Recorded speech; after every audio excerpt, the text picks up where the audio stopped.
CFM Radio. CFM Radio. We are back. We are back, and that was another PlayStation 2 classic from the game Gungrave, a song called Here Comes the Rain. Gungrave on the PS2, if you haven't played it, is a pretty sick action adventure game.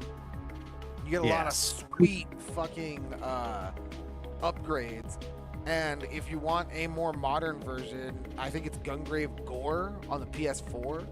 Like, sick game.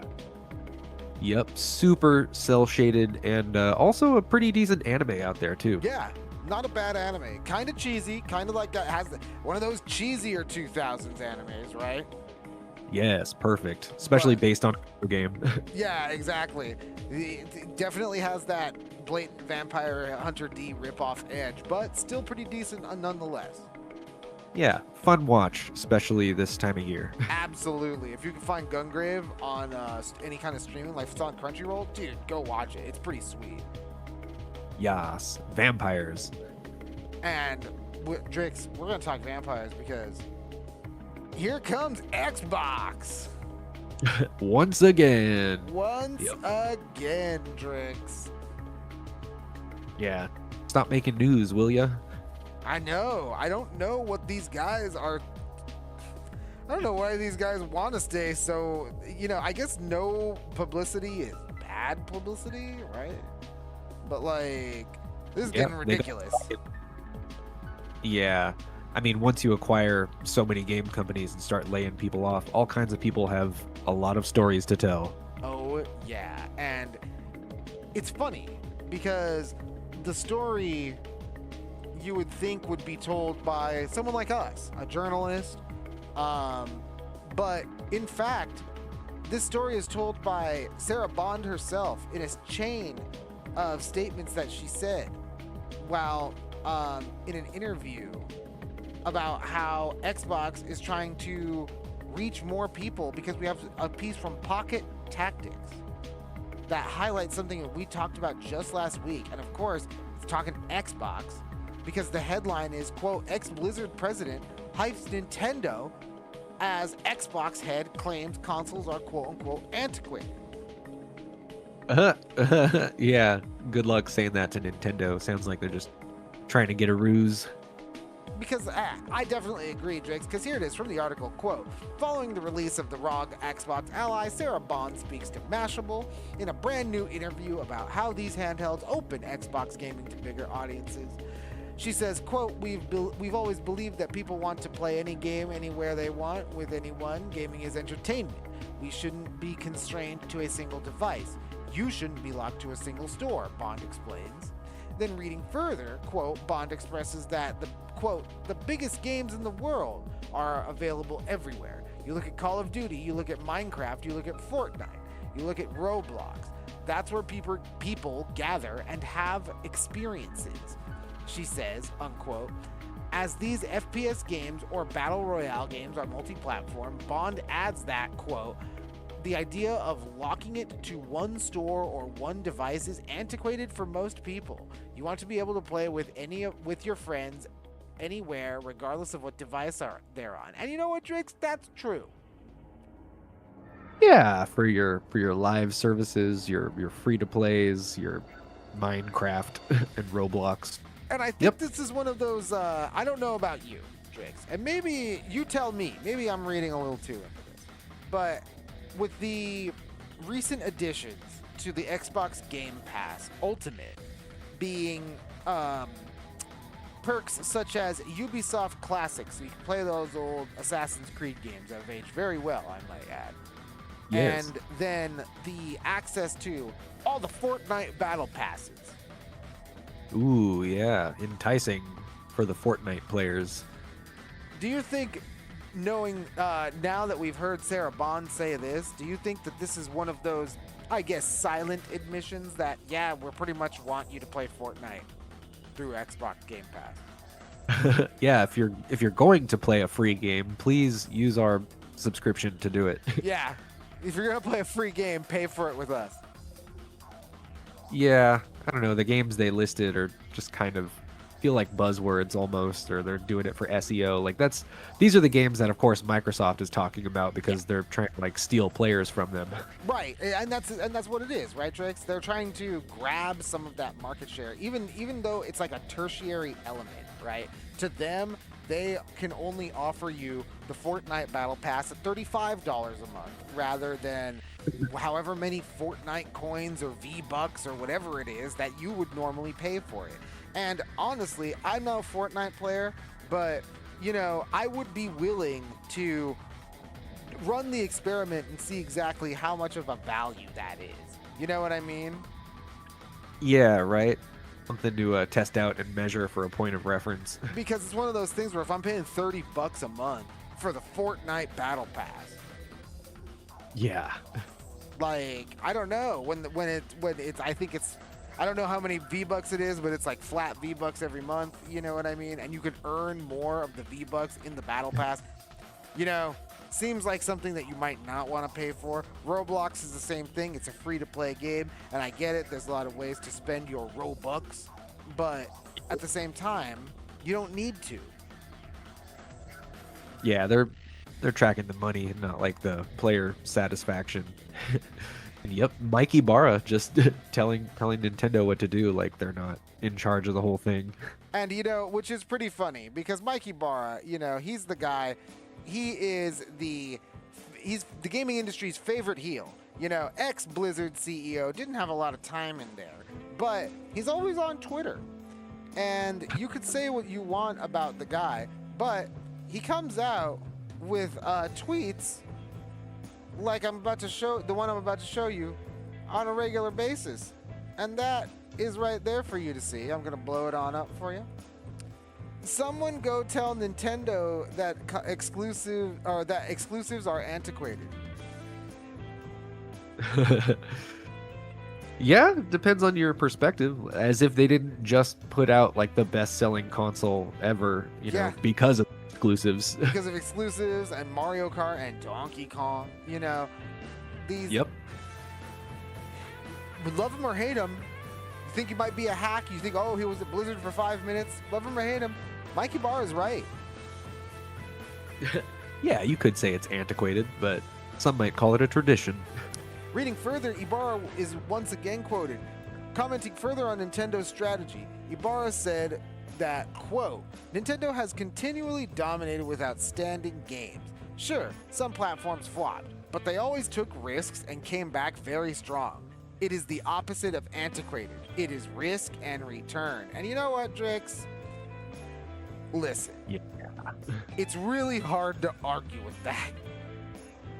Yeah, with Nintendo, proprietor of Super Mario Land and the like, big movie coming out, tell them you should make their money. Yeah, because we all know how big of a disaster the Wii U was. We've seen it in our lifetime. Yeah, we've seen at least 2 Wii U level disasters from Nintendo. Yeah. But they always 3 if you count the Virtual Boy, which they're reselling.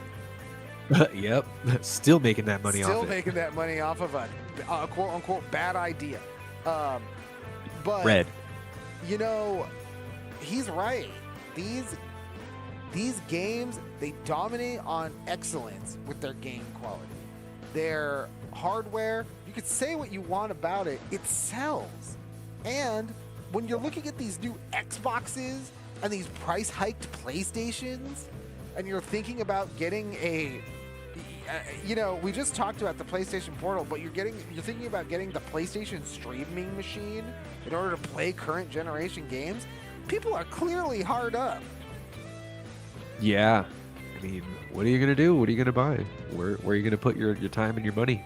Yeah. If you're $450, $500 with Mario Kart seems like a pretty good idea, especially since everybody's making games for that machine. Yeah, absolutely. There's not a whole lot you can not play on the Switch versus like a PS5 or an Xbox. Yeah, and you might be able to play a lot of the indie games on the PS5 or the Xbox, but you'll never be able to play them in the same form factor unless you want to cough up minimum $600. Yeah, for another handheld device that wishes it was a Switch. Yeah, exactly. And and as we're like winding things down here in the show tonight, I think that's what, at least when I take a step back, Drix, I can see the gaming landscape coming to, once again, the thing that killed it before: trend chasing. Yeah, that'll do it. Listen, I'm going to say it here right now tonight. What is the fundamental design difference between Xbox looking at the Nintendo Wii and saying, hey, let's make the Kinect? And what is that difference between that and looking at the Steam Deck and saying, hey, let's make a Steam Deck? Yeah, it's happening. Hey, let's make a live service game. People love those. Let's make a huge shooter. I will say it like this. People can dunk on PlayStation. Oh, Xbox is making $5 billion. PlayStation is, not trailing behind. Nintendo's only making $1 billion. Guys, we did the numbers. We showed you the numbers here. Nearly $100 billion went into the Xbox division. Yeah. They got $5 billion back annually. Yeah, those game companies they acquired get pretty expensive, I bet. Oh, you mean the ones they kept because they got rid of fucking how many? Like, yeah, it's like they decided they wanted a Steam library of game developers and just buy shit that they will never use. Yeah, seriously. Yeah, you look at your Steam library and you feel bad about all those games that you don't play. Don't worry. Microsoft, Matt Booty, another person that we kind of touched on his history of at Midway, buying things and tanking a company, buying the farm and having that cost more than the entire estate. So, yeah. Why do this?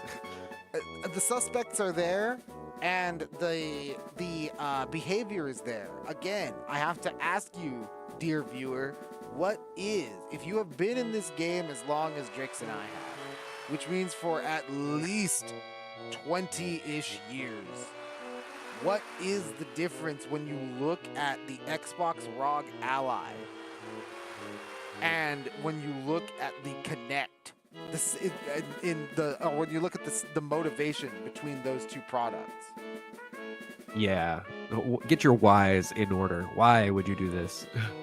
And I think it's fair to say, Drix, that cynical trend chasing like this never works. Yeah, would not recommend. Not good business strategy. Be yourself, right? Absolutely. Not just be yourself. If you, again, dear viewer, if you are listening to this, Drix and I are PS5 owners. I've been a PS5 owner since nearly the launch of the console. And I have to admit to all of you, I have no plans, nor have I ever desired to have a PlayStation VR. Yeah, tempting, but pricey. And I mean, what, Beat Saber? Yeah, a Beat Saber machine, a $250 Beat Saber machine. Yeah, you can forget about streaming it. Yeah, I'm cool on that. So, if you see this dangerous styling of trends that maybe you, if you're a millennial, have seen before, much like the disaster that you're seeing in the skate footage right now, you know how this ends. Yeah. Hopefully you're not in love with something that's about to tank. And hopefully enough of what you love gets out of here alive. Yep. Gotta document those games for history, for posterity. Buy your physical copies. Buy your physical copies. Hey, disc rot. People will yell, oh, disc rot. Oh my God. the capacitors, oh, they're just machines. It doesn't matter. Just take the risk. Yeah. Well, could be a worthwhile investment. You never know when that disc is actually going to stop working. Yeah. Take care of your stuff. And take care of yourselves this Halloween night. Everybody be safe. Keep your family safe if you're out there trick-or-treating. And Drix, I think it's time we head out.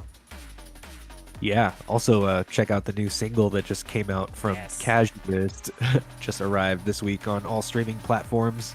Still a fun Halloween weekend ahead of us, so hope everybody stays safe and enjoy your spooky season as we head into fall and then winter. We'll be giving you all the video game music and news you can handle every Wednesday here on CFM Radio. CFM Radio.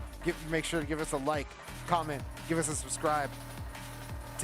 We already know that tonight crashed a lot, so you don't need to tell us that. But you do need to check out Casualist on Spotify. All the socials, TikTok, Instagram, YouTube. They're even on YouTube. Yes, they have a music video. You got to watch it.